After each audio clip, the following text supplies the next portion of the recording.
우리를 사랑하여 주시고 인도하여 주시고 늘 함께해 주시는 하나님 아버지, 오늘 또 이 좋은 날 주님 존전 앞에 나와 예배드리게 해주심을 감사드립니다. 믿음과 소망을 가지고 찬양과 경배를 주님께 올려드립니다. 우리의 삶이 비록 어렵고 힘들더라도 오직 주님 붙들고 살아가는 우리의 삶이 되게 하여 주시옵소서. 변치 않는 주님의 사랑을 알게 하여 주시고 그 사랑을 나누고 전하는 아름다운 우리 교회 공동체가 하여 주시옵소서. 주님께서 하라시면 언제든지 달려가는 순종하는 축복받는 자들이 되게 하여 주셔서 의의 평강과 희락을 누리는 우리들이 다 되게 하여 주시옵소서. 지역 복음화와 다음 세대를 위해서 복음을 전하고 또 전해서 많은 분들이 주께로 나옴을 받게 하여 주시고 우리가 새로 짓는 비전 센터에 차고 넘치는 놀라운 역사가 있게 하여 주시옵소서. 교회 학교가 부흥되기를 원합니다. 우리 아이들이 주일 성수 잘 지킬 수 있도록 하여 주시고 믿음으로 든든히 세워져 가는 다음 세대가 될 수 있게 하여 주시옵소서.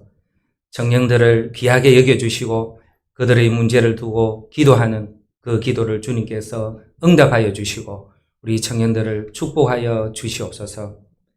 교회 건축이 잘 진행되고 있음에 감사를 드립니다. 앞으로 남은 일들에 주님께서 간섭하여 주셔서 그 일들이 순조롭게 잘 진행될 수 있도록 도와주시고 또 이 일을 위해서 애쓰고 힘쓰고 기도하고 물질로 헌신하는 많은 분들이 있습니다. 주님께서 축복하여 주시옵소서. 세우신 목사님 강건하게 붙들어 주시고 준비하신 말씀 선포하실 때 그 말씀을 통해서 우리가 날마다 말씀을 마음속에 깊이 새기며 살아갈 수 있게 하여 주시옵소서. 찬양대 정성껏 준비한 찬양 주님께 올려드릴 때 주님 영광 받으시고 날마다 찬양으로 승리하며 살아가는 우리들이 되게 하여 주시옵소서. 이 나라의 민족을 불쌍히 여기시고 분열이 일어나지 않도록 주님께서 간섭하여 주시고 통치하여 주시옵소서. 연로한 성도님들 강건하게 해주시고 오늘 이 주일을 위해서 곳곳에서 애쓰고 힘쓰는 분들을 격려하여 주시옵소서. 사순절을 보내고 있습니다. 우리 모두가 십자가를 기억하며 날마다 말씀과 기도로 살아가는 행복하고 복된 우리 성도들이 다 되기를 원하고 이 예배를 받아 헌명하여 주시옵소서. 감사드리며 예수님 이름으로 기도드립니다. 아멘.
기도드리겠습니다. 하나님 아버지 감사합니다. 우리를 사랑해 주시고 은혜 베푸심으로 인하여 감사를 드립니다. 우리가 일생 동안 불러도 다 부르지 못할 노래가 주님의 십자가의 사랑의 그 놀라운 은혜임을 우리가 찬양으로 고백하게 하심을 감사합니다. 우리의 끝없는 영이 늘 주님의 은혜의 찬양으로 감격하게 하여 주시고 하나님 앞에 나와서 간절히 간구하는 기도를 하나님께서 들어 응답하여 주시며 사순절 기간을 통하여 주님의 그 십자가의 은혜에 감격하며 살아계신 주님을 날마다 배웠고 주님과 동행하고 연합하는 귀한 은혜의 시간들로 사순절의 시간을 채워주시기를 간절히 손을 드립니다. 앞서서 우리를 대표하여 간구한 기도를 하나님께서 응답하여 주시고 우리 교회가 비전 센터를 짓고 비전을 품고 부흥을 노래할 수 있도록 우리를 성령 충만케 하여 주시고 십자가의 영성으로 영롱한 삶이 될 수 있도록 하나님께서 역사하여 주시옵소서. 이 시간도 기도 제목을 안고 하나님 앞에 간절히 기도하고 소원하는 바를 하나님께서 이미 아시오니 하나님 뜻 안에서 온전히 응답하시고 이루어 주시기를 간절히 손을 드립니다. 이 시간도 군문에서 해외에서 직장을 따라 거주하는 주의 자녀들 어디에 있든지 함께하여 주시고 보호하여 지켜주시고 거룩한 삶, 성별된 삶을 살아갈 수 있도록 하나님께서 축복하여 주시기를 간절히 소원을 드리며 이 시간 오셔서 친히 말씀하여 주시옵소서. 감사를 드리며 우리 주 예수 그리스도의 이름으로 기도드리옵나이다. 아멘. 하나님의 말씀을 함께 해보시겠습니다. 누가복음 9장 10절에서 17절의 말씀을 함께 보시겠습니다. 누가복음 9장 10절에서 17절의 말씀입니다. 신약성경 106페이지에 있습니다. 누가복음 9장 10절에서 17절의 말씀을 읽도록 하겠습니다. 사도들이 돌아와 자기들이 행한 모든 것을 예수께 여쭈니 때리시고 따로 벳세다라는 고을로 떠나가셨으나 무리가 알고 따라왔거늘 예수께서 그들을 영접하사 하나님 나라의 일을 이야기하시며 병 고칠 자들을 고치시더라. 날이 저물어 감에 12사도가 나와 여짜오되 무리를 보내어 두루 마을과 촌으로 가서 유하며 먹을 것을 얻게 하소서. 우리가 있는 여기는 빈들이니이다. 예수께서 이르시되 너희가 먹을 것을 주라 하시니 여짜오되 우리에게 떡 5개와 물고기 2마리 밖에 없으니 이 모든 사람을 위하여 먹을 것을 사지 아니하고서는 할 수 없사옵나이다 하니 이는 남자가 한 5,000명 되밀어라. 제 아들에게 이르시되 때를 지어 한 50명씩 앉히라 하시니 제 아들이 이렇게 하여 다 앉힌 후 예수께서 떡 5개와 물고기 2마리를 가지사 하늘에 오르려 축사하시고 떼어 제 아들에게 주어 무리에게 나누어 주게 하시니 먹고 다 배불렀더라. 그 남은 조각을 12바구니에 거두니라. 아멘. 오늘의 말씀을 통하여 오늘 우리에게 오병이어란 무엇인가, 이 제목으로 하나님의 말씀을 선포하겠습니다. 오늘도 말씀을 듣기 전에 모인 복된 성도 여러분 서로 인사하면 좋겠습니다. 오늘 사순절에 접어들었기 때문에 이렇게 인사하면 좋겠습니다. 사순절의 축복을 누립시다. 이렇게 인사하면 좋겠습니다.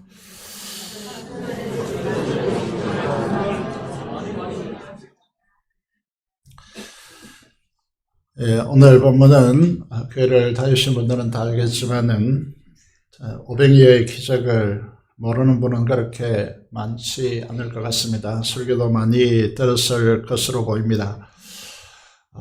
5개의 보리떡과 2마리의 작은 물고기를 통하여서 남자만 여기서 남자라고 하는 것은 20세에서 60세를 말하는 것인데 8만 5천 명이었다. 그래서 함께 모인 숫자를 계산하면 학자들은 한 2만 명 정도 된다. 이렇게 보고 있는 것입니다.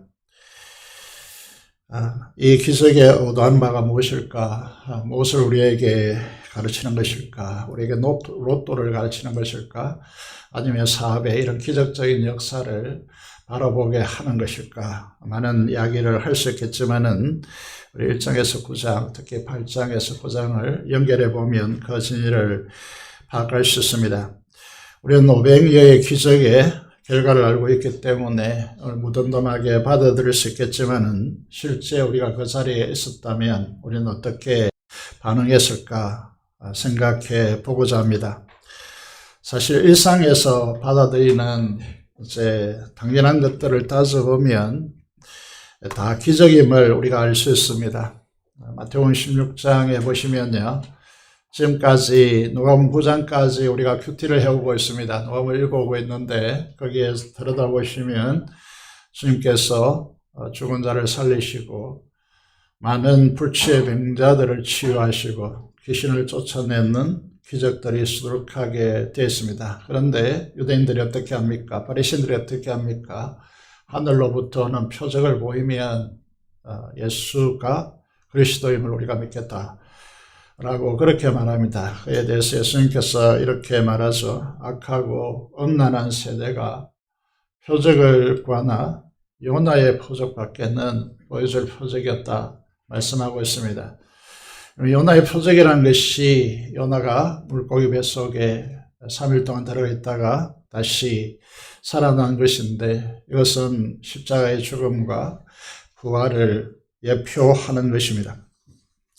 이것이 인류에게 가장 필요한 기적이다.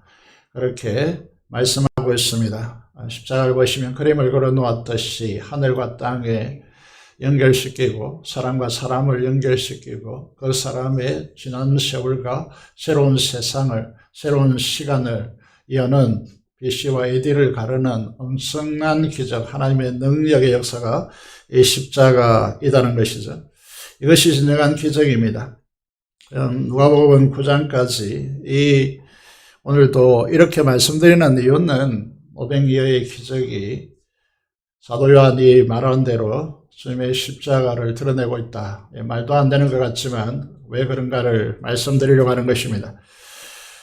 그럼 우리가 이제 누가복음 8장까지 예수님이 제자들 앞에서 많은 기적을 행하셨습니다. 그리고 9장에 넘어보면 1절부터 2절의 말씀을 보시면요.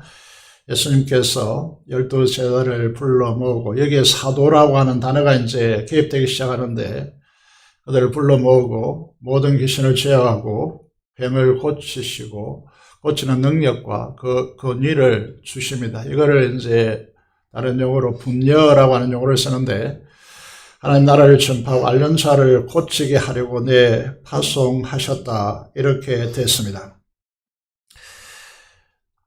이 내용을 보시면요. 단순하게 이렇게 진술되어 있지만 이 부분에 대해서 연구한 학자가 있습니다. 로버트 콜만이라고 하는 박사인데 주님의 전도 계획이라고 하는 책을 썼습니다. 여기 보시면요. 우리가 우리 교회가 부흥하기 위해서 전도해야 되고 어떻게 하면 전도를 잘할 것인가 그리고 그들이 어떻게 잘 정착할 것인가 사랑이 필요하다 또 바나바 사역이 필요하다 수많은 우리가 가지고 있는 새가족반 그리고 학신반 성장반 이런 것들이 수없이 필요하다고 말하겠지만은요 그러나 우리는 이제 하나님의 말씀을 공부해야 됩니다.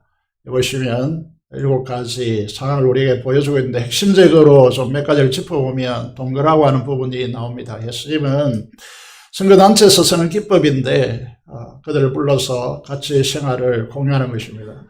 여러분 이것은요 우리가 오랜 생활 동안 신앙생활 이 교회 생활을 하지만은 이 동거라고 하는 이 비법을 받아들이면요 단시간 내에 엄청난 부흥을 경험할 수 있게 될 것입니다.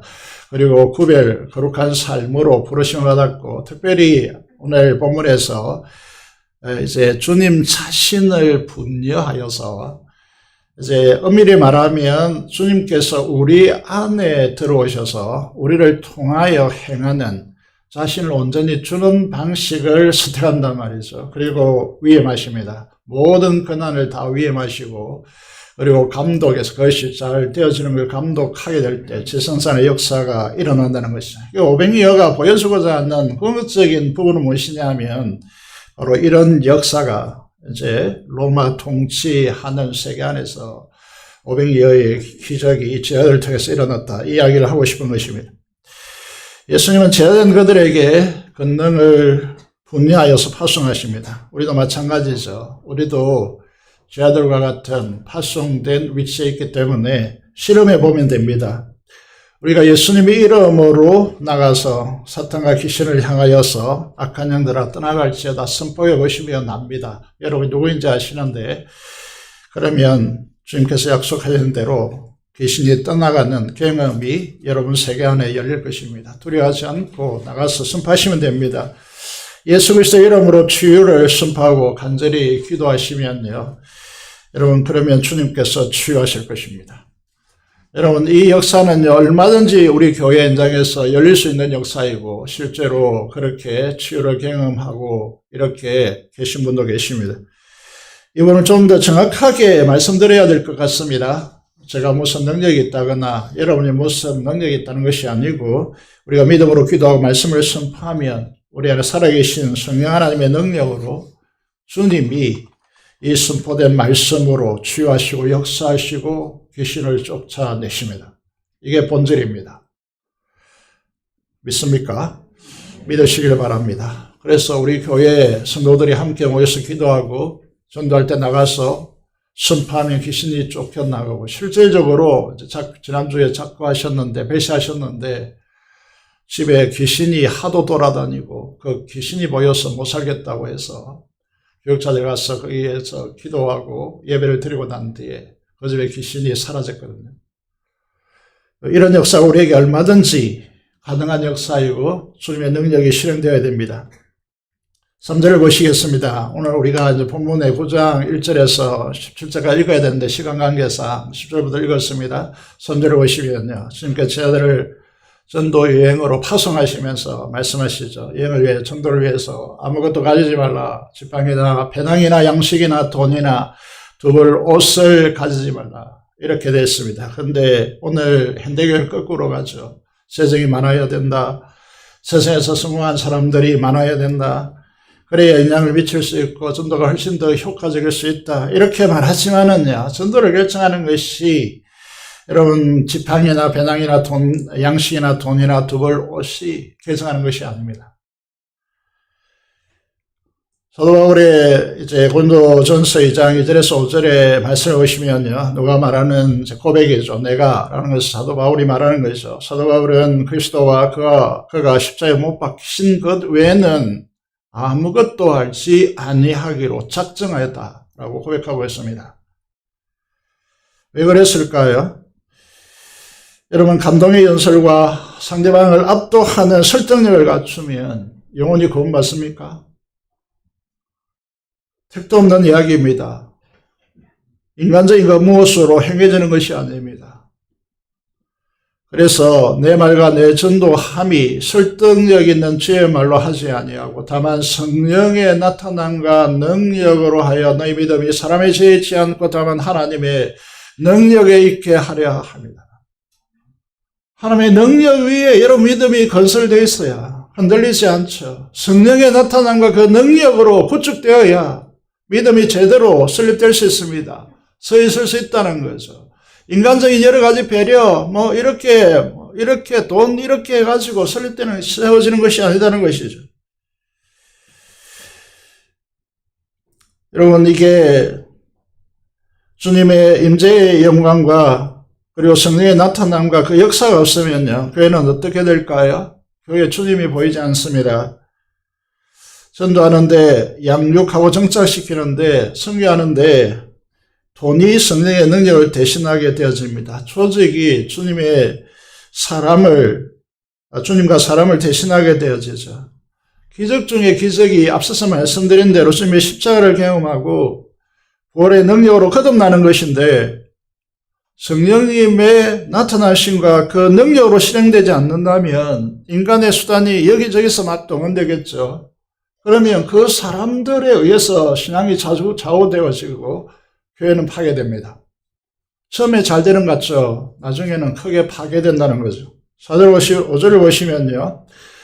누가복음 9장입니다. 4절 5절을 보시면 전도자는 영접하는 집에 환영하며 머물고 싫어하면 거부하며 떠나라고 말합니다. 이 부분에 큐티하시는 분은 해석란을 좀 읽어보시면 이런 내용이 소개되고 있음을 이제 우리가 보게 되는데 이렇게 되어 있습니다. 오늘날 우리들에게 복음이 거절당하고 조롱당하는데 전도자 된 교회가 자기들끼리 빼부르게 대접받고 그렇게 해서는 안 된다.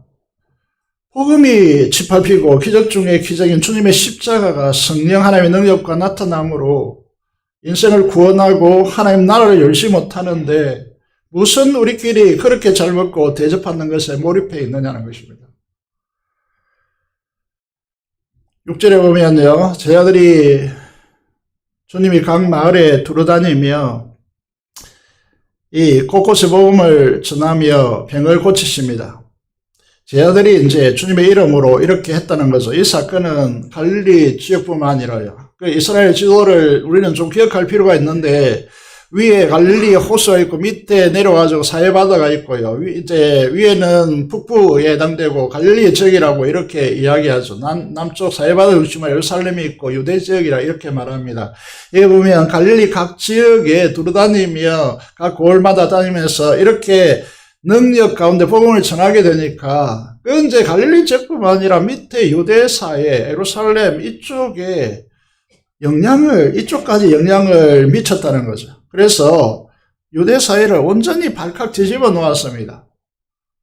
제자들이 사내들인 공회를 중심으로 해서 이 바리새파, 헬라, 힐레파 이쪽에 배운 것도 아니고 이름 모를 변방의 갈릴리 이제 그 어촌에 배운 것이 없는 사람들이었단 말이죠. 그런데 이들이 온 사회를 뒤집어 놓은 것입니다.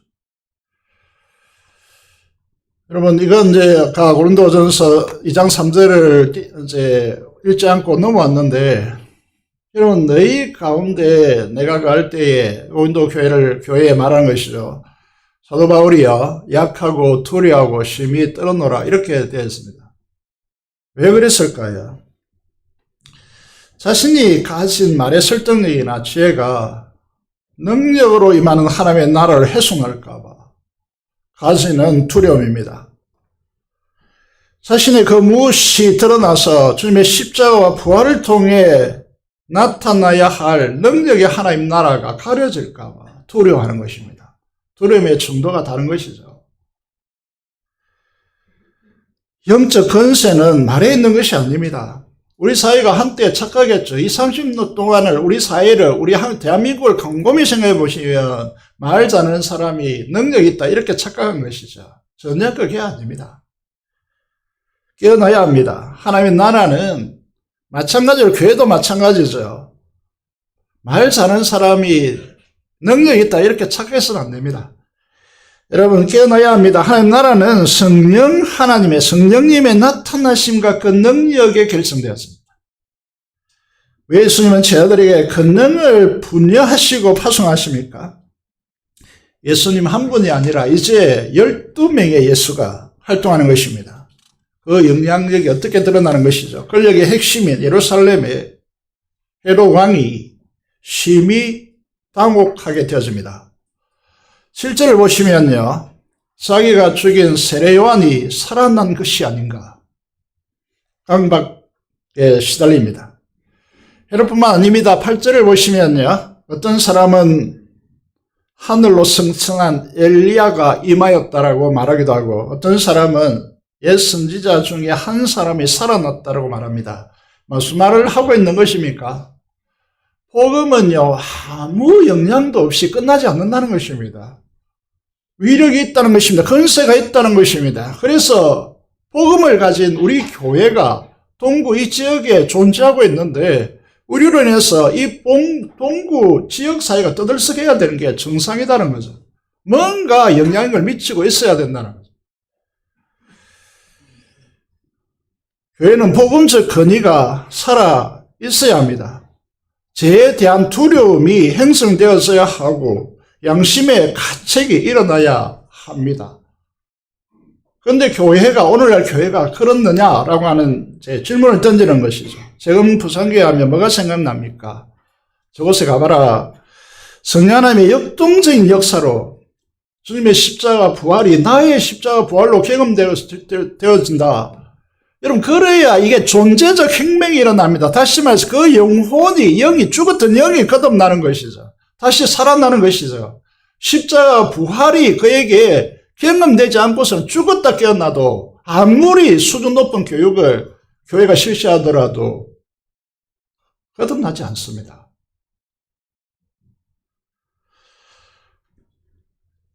교회 안 나가는 그리스도인들을 가나안 성도라고 부릅니다. 거꾸로 하면 안 나가이기 때문에. 그런 성도들이 널려져 있습니다. 오늘 현대는. 그래서 그들을 향해서 부산교회 한번 가봐라. 정말 그 인생의 혁명이 일어날 거야. 회복될 거야. 살아날 거야. 지난 토요일에 한 장로님 부부를 만났습니다. 그래서 금요일에도 잠시 말씀드렸는데 우리 딸 가정이 있는데 목사님이 제발 좀 데리고 가서 신앙교육 제대로 해주시면 좋겠다. 간곡히 부탁했습니다. 제가 무상교회 오고 싶은 교회여야 합니다. 그 핵심은 어디에 있겠습니까? 여러분의 경험과 지식과 세상의 성취의 명예가 있는 곳이 아닙니다. 자기를 부인하고 날마다 십자가를 치는 이 삶에 그 핵심이 있다는 것을 우리가 기억해야 합니다. 10절을 보시면요.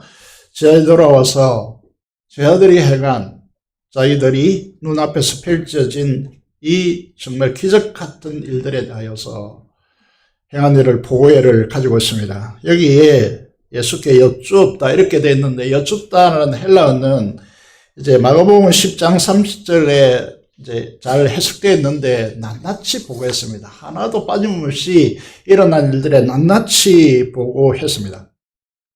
토요일마다 이제 우리 교회 성도님들이 청소하시러 오십니다. 저는 즐겁습니다. 얼굴을 보니까 참 즐겁습니다. 일찍 오시는 집사님이 어제 큰 소리로 저에게 물었습니다. 목사님, 이번 주에 재미있었던 이야기 3가지를 해주세요. 큰 소리를 외치더라고요. 외면하고 돌아섰습니다. 여러분 느낄지 모르겠지만은 요즘 저는 사실 제 심령이 부흥되고 있습니다. 너무 근사한 일이잖아요. 어제 교역자 중에 이렇게 말하더라고요. 목사님, 요즘 많이 변화됐다고. 옛날에 포독스러웠는데 요즘 저는 목장교회 나눔을 통해서 행복 충전소가 되기를 기대하고 있습니다. 목장교회가 우리의 사명에 대한 순종을 통해 일어난 주님의 역사들을 나누면서 시간 가는 줄 모르고 그런 목장이 되기를 원합니다. 그래서 다음 주가 기다려진다. 그런 목장 교회로 성장하기를 원합니다. 한 집사님이 이렇게 말했습니다. 우리 목장이 너무 좋다고 하시더라고요. 허리가 안 좋은데 오래 앉을 수 없는데 다른 것은 못해도 목장 모임은 꼭 참석하고 싶습니다. 이렇게 말씀하시더라고요. 그분을 훈련시켜야 되는데 이렇게 말하니까 제가 뭐라고 할 수가 없어가지고 저에게는 무척산 기도원을 잊을 수 없는 기억이 있습니다. 영적 은혜의 장소입니다. 저희 전교에서 고등부 사역을 할 때인데 십자가를 이제 원칙이 이렇습니다. 여러분 십자가를 제대로 부둥켜 안고 하나님께 진심으로 기도하면 그곳에 성령 하나님의 능력의 역사가 임합니다. 이건 원칙입니다. 원칙이요. 그래서 그 친구들이 회개하고 울부짖고 가슴에 불이 붙었다고 뒹굴고 난리가 났습니다. 기도를 마치고요. 친구들이 나와서 간증하라고 하니까 한 사람 한 사람 나와서 네가 가라 이렇게 너 주목해서 나오라 간증하라 이렇게 한 것도 아닌데 한 사람 끝나기 전에 자동적으로 튀어나오고 간증하고 이렇게 하는데 새벽 3시, 4시, 5시 이렇게 가더라고요. 그래서 안 되겠다 싶어서 그날 아침에 또 오전에 내려가야 되기 때문에 잠을 좀 재야 되겠다고 생각하고 중단했는데 1학년은 이제 1학년이라는 것은 중3에서 이제 고1로 겨울 방학 때 수련회니까 이제 고1로 갓 올라온 이 친구들이 간증을 못해가지고 항의하더라고요. 우리 목장교회가 저들과 같이 또 이 아이들, 이 학생들과 같이 이런 간증이 삶의 주님의 역사가 끊이지 않는 그런 교회가 되어야 두 날개로 하늘을 웅비할 수 있습니다. 우리 교회가. 여러분 자기 잘난 거 자랑하고 자기 옷 자랑하고 집 자랑하고 이런 거 자동차 자랑하고 이런 거 해봤자 우리 마음 더 씁쓸하게 만드는 것이지 거기에 무슨 하나의 역사가 일어나는 것이 아니죠. 10절에 보면요. 예수님께서 제 아들을 데리시고 한적한 곳 베세다 들녘으로 떠나십니다. 그 이유가 무엇입니까?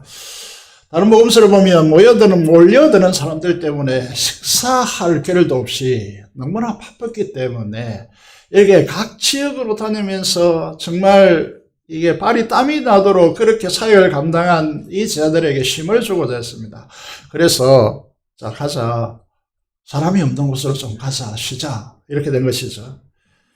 그래서 제자들과 함께 배를 타고 이제 갈릴리 지역을 보시면요. 이제 이 스페네 갈릴리 마을, 갈릴리 지역 스페네 마을들 주로 주님께서 활동하셨죠. 그래서 그 나사렛 중심으로 해서 그 지역에서 배를 타고 피스덤이 이제 베세다라고 하는 지역을 보시면 북쪽에 갈릴리 이제 좀 서변 쪽으로 붙은 곳이 아니겠습니까? 그래서 예수 배 타고 이렇게 쭉 가시죠. 그런데 그 지나가는 배는 속도가 늦잖아요. 동력이 붙은 게 아니고 노려져야 되기 때문에. 그런데 보시면요, 느릿느릿 가고 있습니다. 그 지나가는 마을에 사람들이 다 내다보면서 저기 예수님이 간다 그러고 수많은 사람들이 그 마을 곳곳마다 수많은 사람들이 베세다 들녘으로 도보로 달려와서 먼저 그곳에 가 있는 것이죠. 이게 2만 명 정도 모였다는 것입니다. 지금도 교회가 전도가 안 된다고 말합니다. 엄격히 말하면 거짓말입니다. 인생에 참된 갈망을 가진 사람들 우리 주변에 너무나 많고 슬픈 인생의 사연과 고독한 외로움에 지친 사람들이 이 도시에 너무나 많이 있습니다.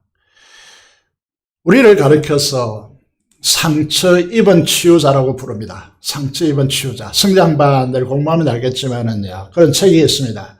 우리는 상처를 입었지만 치유받은 사람들로서 다른 사람을 그런 동감을, 그런 공감을 가지고 치유하는 사람이어야 한다. 그런 이제 이야기죠. 그래서 우리는 상처 입은 치유자로서 같은 마음을 품고 긍휼의 마음을 품고 같이 눈물 흘리고 주님의 십자가의 사랑을 보듬어 줄 교회를 찾고 있는 것이죠. 그런 교회가 있다면 목자 없는 양과 같이 유리하며 방황하는 사람들을 주님이 몰아쳐 우리 교회로 보내줄 것입니다. 그게 부흥이고 그게 전도입니다. 비사들 여기까지 찾아온 큰 무리를 보시고 주님은 어떤 마음을 품으십니까? 다른 쪽에 마가복음 6장에 말씀 보시면요. 교회에게 요구하는 것이 긍휼의 마음입니다. 불쌍히 여기사. 서로 이제 사도 바울이 로마 교회를 향하여서 이렇게 말하죠. 서로 인자하게 여기며 서로 불쌍히 여기며 그리스도를 경외함으로 피차 복종하는 공동체가 되어야 됩니다. 긍휼의 마음을 상실하면요. 그리스도인이기를 포기하는 것과 똑같습니다. 불쌍히 여겼었습니다. 이것이 이 지점이 핵심입니다. 우리 교회가 왜 부흥하지 않느냐? 이런 코로나 시기에서 우리 교회는 새신자들을 하나님께서 열심히 보내주셨습니다. 그런데 여러분 우리가 이제 이 교회가 왜 부흥하지 않느냐라고 한다면 한마디로 딱 규정할 수 있습니다. 그건 긍휼의 마음이 없기 때문입니다. 저희들의 입장을 보겠습니다. 밥도 못 먹었습니다. 잠시 겨우 좀 쉬려고 왔습니다. 수많은 사람들을 보면서요. 힘들어 죽겠다. 이제 좀 징글징글하다. 이렇게 했을 것 같습니다. 주님은 이 수많은 줄지어 나온 사람들을 바라보면서요. 자기의 힘이 아니고 그들을 불쌍히 여기며 그들에게 하나님의 나라를 누가복음은 이렇게 이야기하고 있습니다. 스토리 이야기하시며 이야기하려면요 그 부분에서 한이 알아보고 그 눈빛을 바라보면서 해야죠. 이야기하시며 병든 자들을 고치셨습니다. 오늘날도 여전히 십자가 사랑이라고 하는 이 긍휼의 마음을 품고 복음을 통해 사람의 나라가 권능으로 드러나는 곳에는 사람들이 몰려들 것입니다. 우리가 비전센터를 짓는 이유입니다. 뭐 재정이 어떻고 뭐 이런 이야기를 하려고 하는 것이 아니라 우리가 사람들을 품기 위해서 비전센터를 짓는 것이죠. 긍휼의 마음을 품을 때 기적이 찾아옵니다. 여러분, 우리가 생각해 봐야 될 것이, 여러분, 아이가 태어나서 보시면, 처음에 누워있다가, 엎드리기 시작하겠죠. 엎어지기 시작하겠죠. 뒤집기 시작하겠죠. 그리고 다리와 팔에 힘을 생기기 시작하겠죠. 그리고 기는 것으로 끝나면 안 되죠. 걸으려고 하겠죠. 그런 말을 수없이 연설시키고 수백 번 넘어지겠지만, 넘어지는 것을 방치 않는 사람 부모는 없습니다. 왜냐하면 믿음으로 이 아이가 걷고 뛰고 굴리고 그 인생을 그렇게 열어가야 되기 때문이죠. 믿음의 기대라는 것은 바로 이런 것입니다. 믿음은 바라는 것들의 실상이요 보이지 않는 것들의 증거라고 하고 있고 그 하나님의 약속의 말씀을 통해 열어가는 미래를 아멘으로 우리 것으로 받아들이면 하나님께서 그 역사를 열 것이고 우리는 아멘 나의 하나님께 영광을 돌리는 이 체계가 믿음의 체계이죠. 근데 12절을 보시면 오늘 본문의 12절을 보시면요. 문제는 아무것도 없는 빈들 베세다 들녘이고 남리 점으로 오고 있습니다. 저희들이 속으로 이렇게 생각하겠죠. 예수님이 이래서 문제야. 현실성이 없어도 너무 없다라고. 모인 사람 2만 명이 육박하는데 아무리 말씀을 좋고 긍휼히 여겨서 이제 사람들을 고치는 것도 좋은데 날이 저물어 가면 갔다가 내일 오라고 하면 되지 않느냐. 왜 이렇게 날이 저물어 갔는데 이 빈들에서 사람들 붙들고 있냐.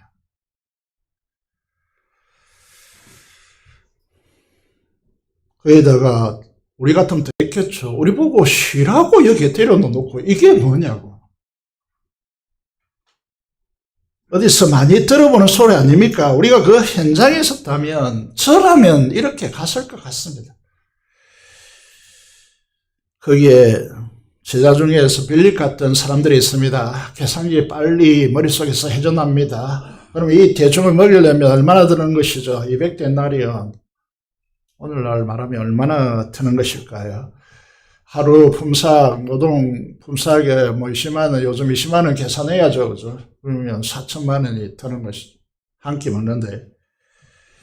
안드레 같은 사람들도 있습니다. 우리에게 막 여기저기서 부지런히 쫓아다니면서 없냐, 막 이렇게 이제 쫓아다닌 것이죠. 그 개우 아이의 도시락 하나 건져와가지고 보리떡 5개, 물고기 2마리밖에 없는데, 내가 열심히 노력했지만 이것밖에 없습니다. 이게 차라리 없는 게 안 좋겠습니까? 희망 고문이라는 것이죠. 근데 예수님은 뭐라고 하십니까? 13절을 우리가 밑줄 쳐야 하는 이유는 뭐라고 하십니까? 뭐라고 하세요? 너희가 뭘 것을 줘라.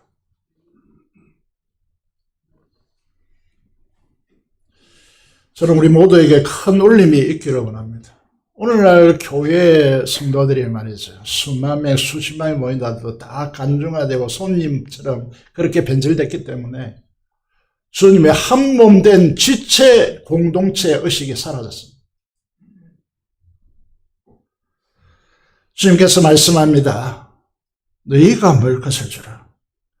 여러분에게 성령 하나님의 감동이 밀려오기를 원합니다. 주님이 세상을 제자된 우리에게 위임하시는 것입니다. 주인의 의식을 가지고 책임을 지라는 것입니다. 엄청난 자리로 부르심의 현장입니다. 이 요청 무엇을 말하고 있습니까? 좀 더 확대해 보면요. 만왕의 왕의 부르심입니다. 제 아들을 신뢰하고 맡기심입니다. 아무에게 이 이야기를 하는 것이 아닙니다. 누구에게 했습니까? 그 수많은 사람에게 했습니까? 아닙니다. 12명의 사도에게 한 겁니다. 주님이 부탁하고 있잖아요. 힘들다가 아닙니다. 우리의 신앙의 정서가 어떻게 돌아가야 하느냐 하면 내가 힘들다 죽겠다 내가 배고프다 이런 게 아니고 나 같은 자에게 이런 일을 맡긴다고 이게 돌아가야 될 우리의 신앙의 정서이죠. 그렇지 않습니까? 이것을 무엇을 의미합니까? 찬양으로 만들었습니다. 주가 일하십니다. 우리가 일한 게 아닙니다. 택도 없는 이야기죠. 날이 저물어 가고 있습니다. 빈들입니다. 내 힘으로 할 수 없는 일이에요.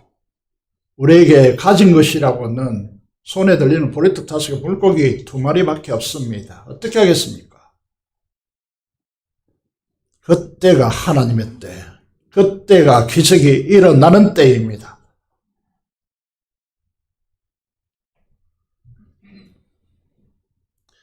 문제가 무엇입니까?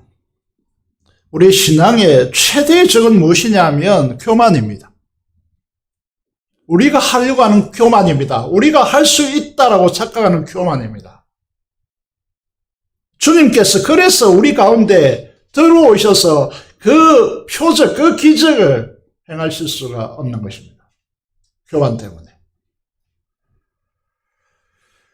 자꾸 자기 능력으로, 자기 경험으로 평가하고 토의하고 그래서 안 된다고 판단을 내립니다. 그러면 왜 기도합니까? 왜 하나님을 믿습니까? 주님께서 부르십니다. 너희가 먹을 것을 주라. 이 핵심적인 부르심을 저와 여러분 잘 이해해야 됩니다. 제 아들을 사역의 중심에 주님이 부르십니다. 이때가 언제라는 것이죠. 잘 보셔야 되는 것이 자기들 앞에서 직전까지 귀신이 쫓겨나갔습니다. 아우성쯤이여 여기 곳곳에서 쫓겨나갔습니다. 불치에 병든 자들이 자기의 눈앞에서 고침받았습니다. 하나님의 말씀을 전하니 그냥 스펀지처럼 흡수했습니다. 흥분해서 자기들의 일어난 이야기들을 주님께 일일이 다 낱낱이 다 감격 가운데 기쁨 가운데 이 보고회가 어떻게 했다고 생각합니까? 그런데 그 빈들에서 2만 명의 회중을 먹이는 이 일에는 인간적인 방식을 찾는 겁니다. 돈이 필요하고 여기저기 필요하고 도시락 여기까지 뭐가 되겠습니까? 푸념하고 그런 제자들에게 너희가 먹을 것을 주라고 말씀하십니다. 무슨 뜻이겠습니까? 오병이어가 우리 로또가 필요하다 이런 이야기입니까? 제자들 중에요. 단 한 사람도 이스라엘 출애굽하여 송해를 건너서 강야로 진입했는데 사막입니다. 아무것도 없어요. 하나님께서 그 200만의 그 군중들을 어떻게 마실 물을 먹였고 어떻게 양식을 먹였습니까? 만나로 먹였습니다.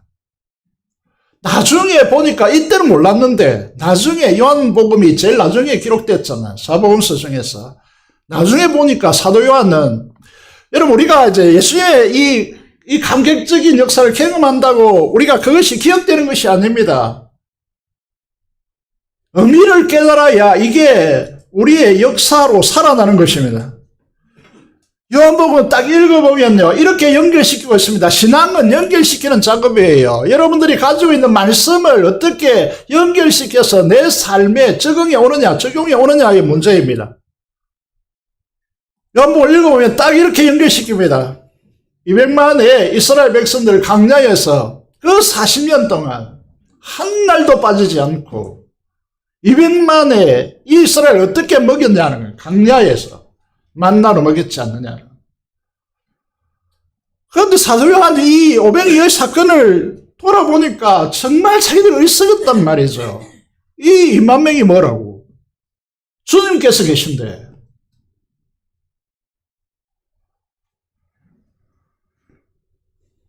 그게 끝나는 것이 아닙니다. 이게 오병이어가 목표가 아닙니다. 어디로 연결시킵니까? 놀랍게도 요한복음 6장에서 성찬으로 연결시키고 있습니다. 기막힌 것입니다. 좀 이따가 설명드리겠습니다.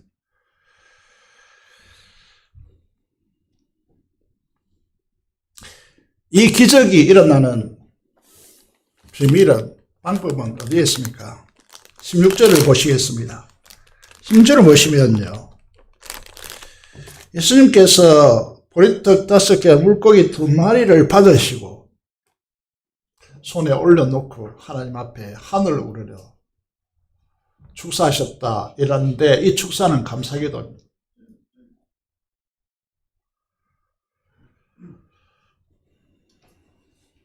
그리고는 믿음으로 어떻게 하십니까? 믿음이 작동되죠. 예수님께서 50명씩 모아라. 그리고 제자들에게 12명의 제자를 또로 세워놓고, 이게 상상을 좀 해보세요. 그러니까 보리떡 5개 갈라서 이게 12개 분배했게 했습니까? 물고기 2마리는 배출이고, 어제 집사님이 낚시에 오셔가지고 맛있는 꽁치를 회로 먹었습니다. 토요일 오면 재밌습니다. 고기를 어떻게 쪼갰을까? 12개, 2마리를 가지고. 아니면 그냥 주는데 계속 보리떡 5개가 계속 생겨났을까요? 어떻게 했는지 우리는 모르죠. 그 이야기를 이제 설명하지 않죠. 2만 명 먹이고 12바구니에 가득 찼습니다. 그 기적은 감사 기도에 있습니다. 에이, 목사님 무슨 말 하세요? 감사 기도하면 이런 기적이 일어난다고요. 일어날까요? 저 비전센터 짓고 있는데 푸념하지 마세요. 감사 기도하세요. 기적이 일어납니다. 정말일까요? 믿음의 가정에 한 아들이 있었습니다. 너무나 착한 아들이었고 고1 때까지 공부하란 말을 부모가 한 번도 한 적이 없을 정도로 공부를, 이 아이가 열심히 했고 공부를 잘했습니다. 그런데 고1이 되었습니다. 이 청소년 시기에 묻지마 시기이기 때문에 이 아들이 공부에 손을 놓아버렸습니다. 언나가기 시작했죠. 방황하기 시작했습니다. 무슨 일이냐고 물어도 대답을 안 합니다. 청소년 자녀를 둔 분들은 알겠지만 방에 들어가도 별로 대화하기가 힘듭니다. 문제 원인을 찾아야 문제를 해결할 텐데 도무지 말을 하지 않습니다. 답답하니까 어머니가 학교를 찾아갔습니다. 친구들을 만나고 스님을 만나도 도대체 모르겠다는 거예요. 무엇 때문에 이러는지 모르겠다는 거예요. 기억해야 됩니다. 흔들리지 않고 피나는 꽃은 없습니다. 그래서 너무 답답하고 가슴에 어리가 차서 하나님께 호소합니다. 기도한다고 이 아이가 달라지겠습니까? 이 이야기죠. 인내의 고통을, 시간을 1년 반이나 흘려보냅니다. 기도하지만 변화되지 않았습니다. 그러던 어느 날 하나님의 때가 되었습니다. 새벽 기도를 마치고 집으로 와서 아들 방에 들어갑니다.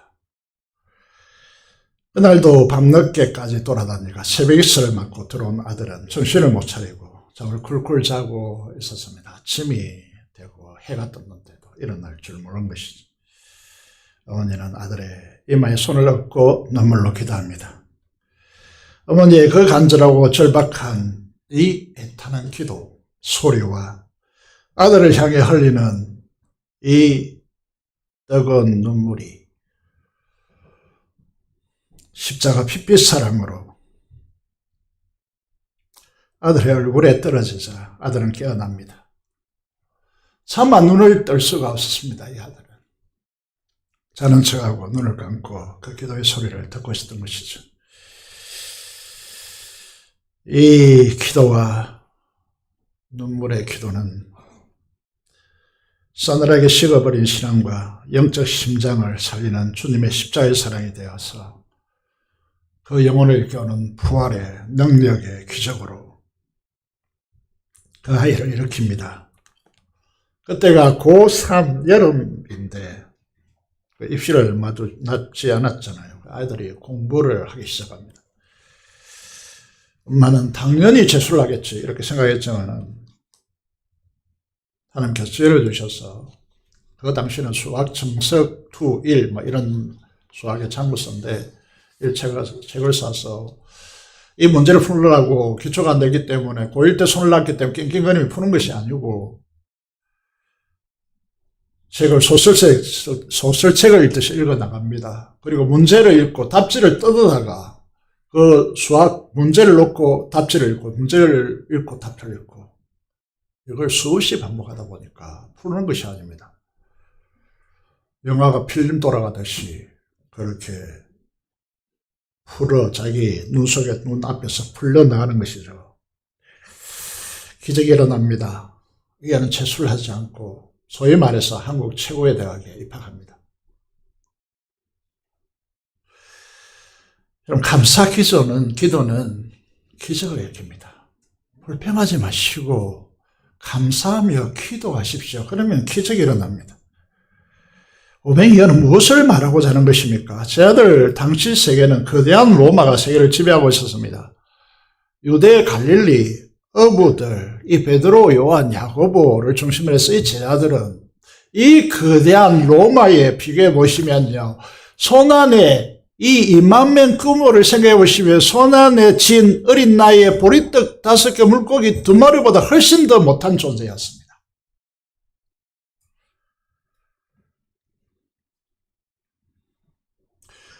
그런데 어떻게 됐죠? 로마의 네로 황제는 로마 시를 불태우고 시를 짓고 그림을 그리기 위해서 로마 시를 불태웠다는 소문이 로마 시내를 덮었습니다. 을 잠재우기 위해서 정치적 가오를 뜯기 위해서야 이제 네로가 불을 지었는지 모르겠지만 뜯기 위해서 뜯겠죠. 기독교 부르니까요, 성찬이 있거든요.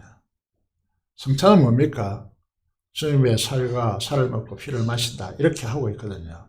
그러면 이걸 어떻게 둔갑시켰습니까? 자기 자식을 잡아서 살을 뜯어먹고 그 피를 마시는 자난무국한 로마에서 살렸으면 안 되는 존재라고 그렇게 매도하여서 로마 대형 경기장을 짓고요, 수많은 로마 시민을 모아놓고 그 앞에서 짐승의 밥이 찢겨지는 짐승의 밥이 되고 금투사의 칼 아래 죽어가고 로마를 밝히는 횃불로 사용합니다. 기름을 부어놓고 짱대 매달 기름 불러놓고 그 불을 질러서 하루 밤새도록 타도록 하는, 뭘 말합니까?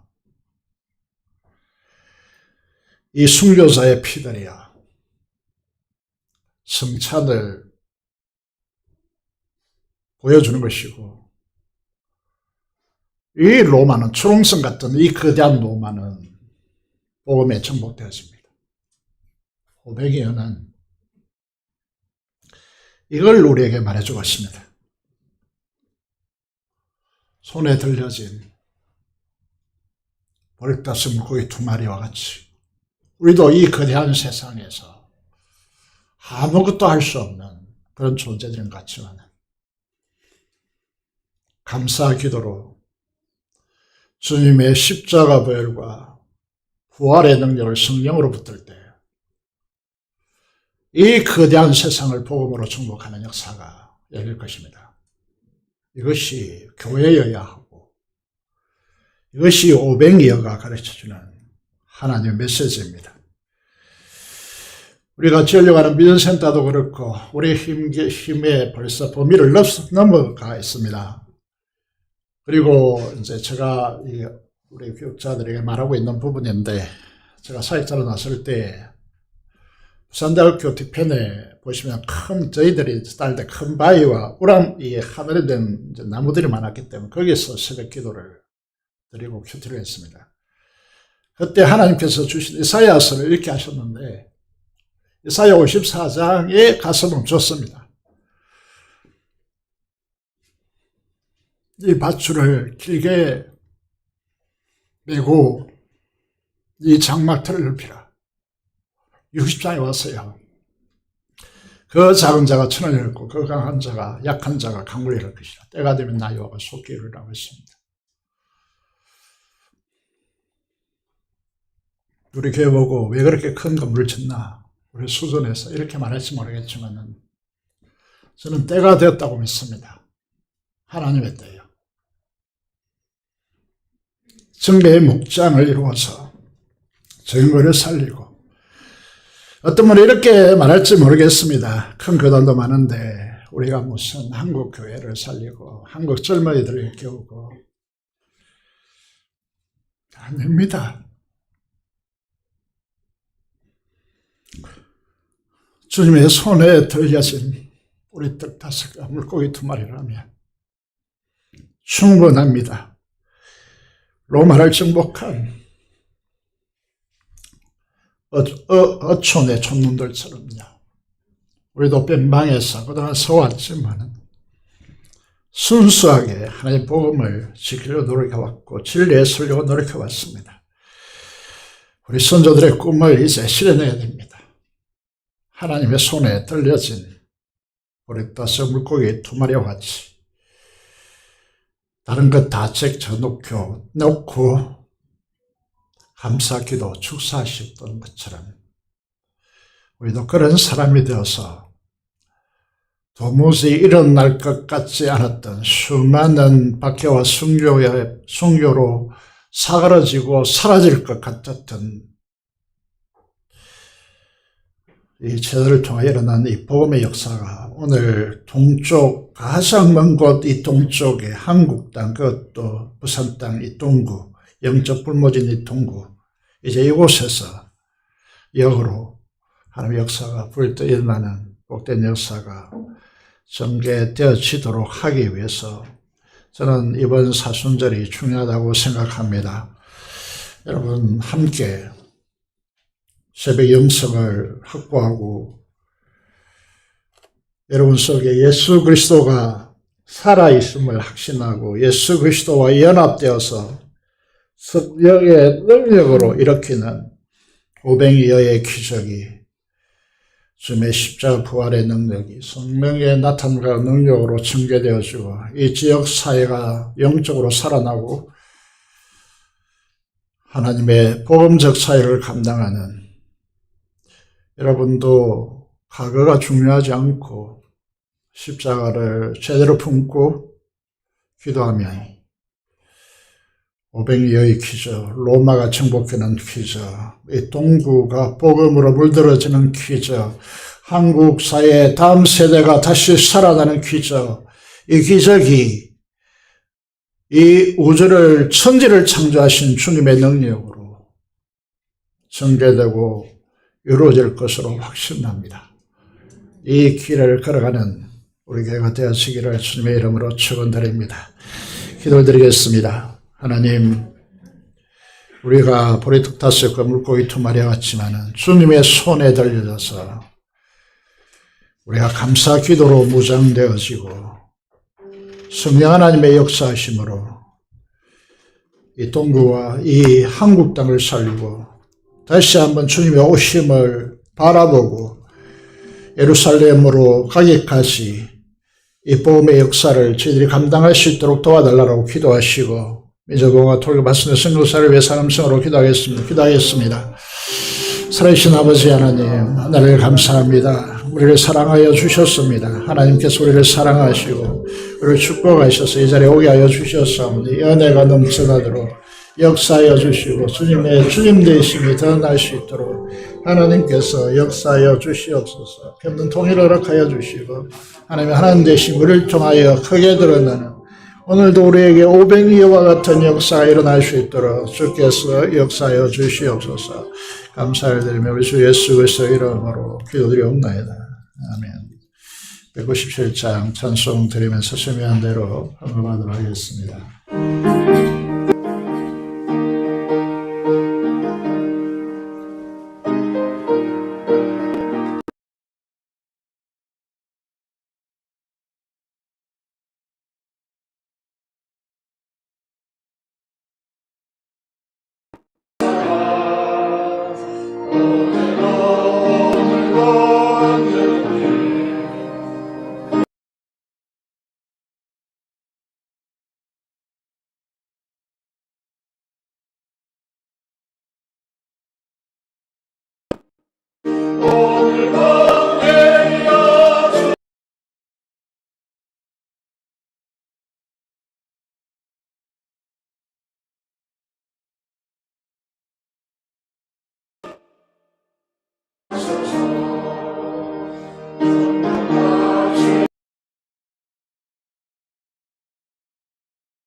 감사기도를 드리겠습니다. 살아계신 아버지 하나님 은혜를 감사합니다. 주의 놀라운 은혜들을 우리에게 부어주시고 성령 하나님의 은사를 우리에게 주셔서 하나님을 찬양하고 보리떡 5개 물고기 2마리에 불과한 것 같은 우리들을 주님께서 사용하여 주셔서 이 땅에 하늘의 영광의 권능의 역사를 드러낸 자들로 세워주시고 우리를 주님의 십자가 부활이라고 하는 이 기막힌 복음을 통하여 하나님의 놀라운 그 은혜와 사랑을 드러내게 하시는 하나님의 부르심 앞에 우리가 서 있음을 확신하게 하여 주시고 오늘 우리의 심령 속에 부흥이 일어나게 하시며 우리 교회가 부흥케 하여 주시며 이 조국의 젊은이들을 구하는데 우리 교회가 사용될 수 있도록 도와주시고 주님께서 오시는 그날까지 주님께서 이 복음이 온 세상에 전파될 때야 내가 오리라고 말씀해 주신 대로 우리가 주님의 재림을 삼으며 복음의 제전선에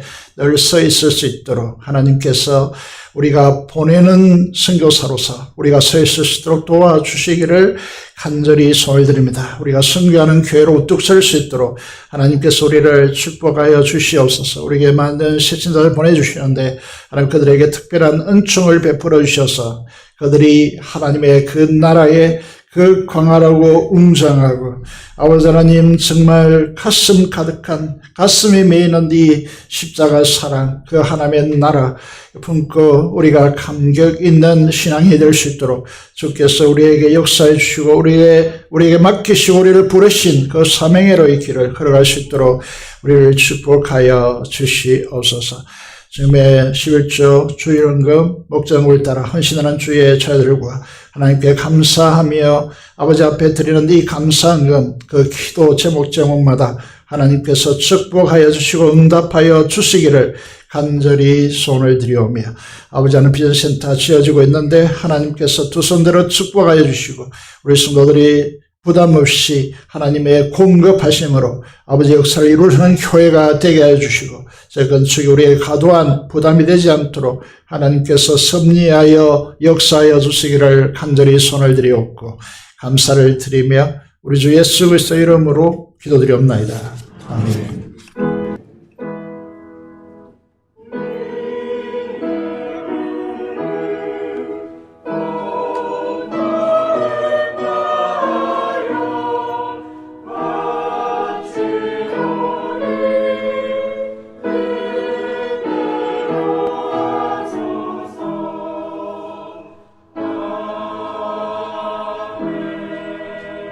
소수얘기입니다. 지금 사순절 기간이고 금요기도 120명 운동 또 기획부에서 주가고 있는 캠페인에 참여해 주시길 바라고 새벽기도 또 수요예배 금요 기도에 꼭 동참해 주시기를 바라겠습니다. 목자 모임, 젊은층 목자 모임 이번 주 토요일에 가도록 하겠습니다. 부목자나 또 다른 목자들, 이 목장들 말들에 같이 참석해 주시면 좋겠습니다. 교회학교 중심 지역 전도를 위해서 전략을 구축하기 위해서 3월 22일 날 토요일 오후 2시에 시간을 가지겠습니다.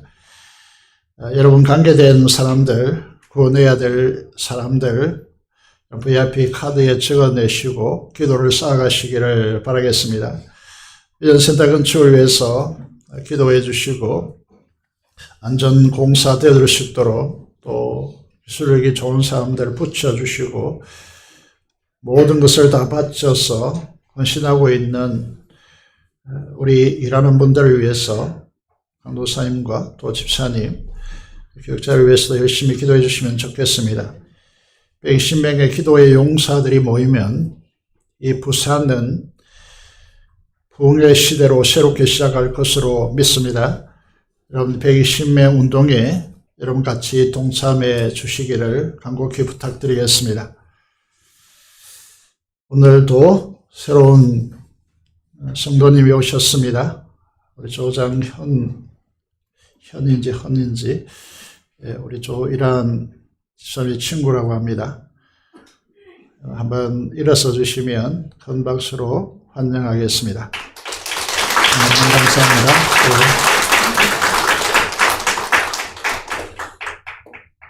우리 조일한 성도님께서 저에게 문자를 보내가지고 제 전화에 저장되어 있지 않고 누구냐고 물었습니다.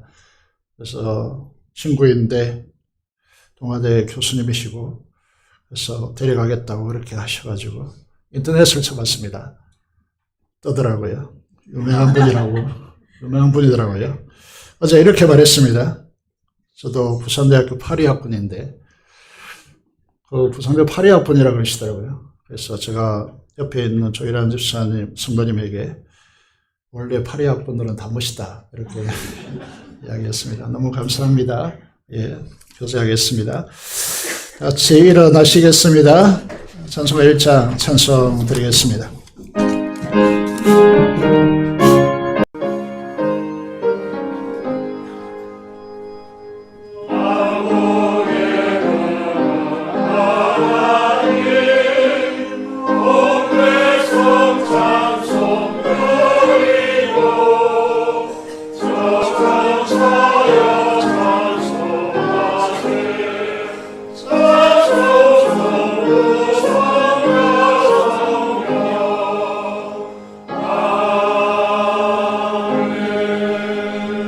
하겠습니다. 지금 우리 주 예수 그리스도의 은혜와 하나님 아버지의 무한하신 사랑하심과 성령 교통 감화 감동하심이 오늘 오병이어를 통하여서 임마명이 먹이며 그들 이 보리떡 5개 물고기 2마리 같은 우리를 통하여 세계를 복음하기를 소원하는 사랑하는 성도들의 마음과 심령과 가정과 생업터전 위에 지금부터 영원토록 함께 하시기를 축원합니다.